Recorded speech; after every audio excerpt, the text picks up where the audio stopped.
ایک قدیم شہر میں جہاں مساجد کی آذانیں فضا میں گونجتی تھیں اور لوگ دین اسلام کے اصولوں پر زندگی گزارتے تھے، وہاں ایک معزز قاضی رہتے تھے، قاضی حارث۔ قاضی حارث اپنی دیانت، انصاف اور اللہ کے خوف کے لیے مشہور تھے۔ لوگ دور دور سے اپنے جھگڑے لے کر آتے اور ان کے فیصلوں پر مکمل اعتماد کرتے۔ ایک دن ان کے دربار میں ایک نوجوان مرد اور ایک باوقار خاتون پیش ہوئے۔ خاتون کے ساتھ ایک بزرگ بھی تھے جو شاید اس کے والد تھے۔ ماحول میں سنجیدگی تھی، جیسے کوئی اہم معاملہ زیر بحث ہو۔ قاضی حارث نے نرمی سے پوچھا، بتاؤ تمہارا مسئلہ کیا ہے؟ نوجوان مرد نے ادب سے سر جھکایا اور کہا، حضرت قاضی، میں نے اس خاتون سے نکاح کا وعدہ کیا تھا، لیکن اب اس کے والد اس رشتے سے انکار کر رہے ہیں۔ بزرگ نے فوراً جواب دیا، یہ سچ ہے کہ اس نے وعدہ کیا، مگر ہم نے تحقیق کی تو معلوم ہوا کہ اس کی مالی حالت مستحکم نہیں۔ میں اپنی بیٹی کے لیے بہتر مستقبل چاہتا ہوں۔ خاتون خاموش کھڑی تھی، مگر اس کی آنکھوں میں اضطراب واضح تھا۔ قاضی حارث نے اس کی طرف دیکھا اور کہا، بیٹی، تم کیا چاہتی ہو؟ تمہاری رضا کیا ہے؟ خاتون نے آہستہ آواز میں کہا، حضرت، میں دین اور اخلاق کو دنیاوی دولت سے زیادہ اہم سمجھتی ہوں۔ یہ شخص دیندار ہے، سچا ہے، اور میں اس سے نکاح کرنا چاہتی ہوں۔ کمرے میں خاموشی چھا گئی۔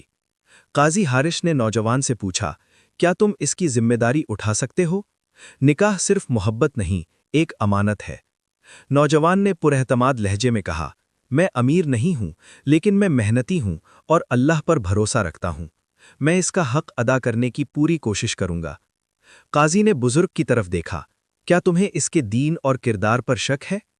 بزرگ نے سر جھکا لیا، نہیں، وہ اچھا انسان ہے، بس میں اپنی بیٹی کے لیے آسان زندگی چاہتا ہوں۔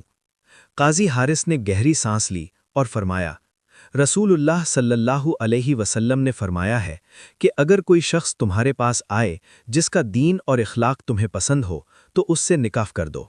اگر تم ایسا نہیں کرو گے تو زمین میں فساد پھیلے گا۔ پھر وہ نرمی سے بولے، دولت آنی جانی چیز ہے، مگر اچھا کردار اور تقوی نایاب ہے۔ بزرگ کی آنکھوں میں نمی آ گئی۔ انہوں نے اپنی بیٹی کی طرف دیکھا، پھر نوجوان کی طرف، اور آخر کار کہا، اگر میری بیٹی راضی ہے تو میں بھی راضی ہوں۔ خاتون کے چہرے پر سکون آ گیا۔ نوجوان نے شکر سے سر جھکا لیا۔ قاضی حارث نے مسکرا کر کہا، آج ایک فیصلہ نہیں، ایک گھر بسایا گیا ہے، اللہ کے حکم کے مطابق۔ یہ کہانی ہمیں سکھاتی ہے، نکاح میں اصل بنیاد دین اور کردار ہونا چاہیے۔ والدین کو اپنی اولاد کی خوشی اور دین دونوں کا خیال رکھنا چاہیے۔ اللہ پر بھروسہ رکھنے والا کبھی محروم نہیں رہتا۔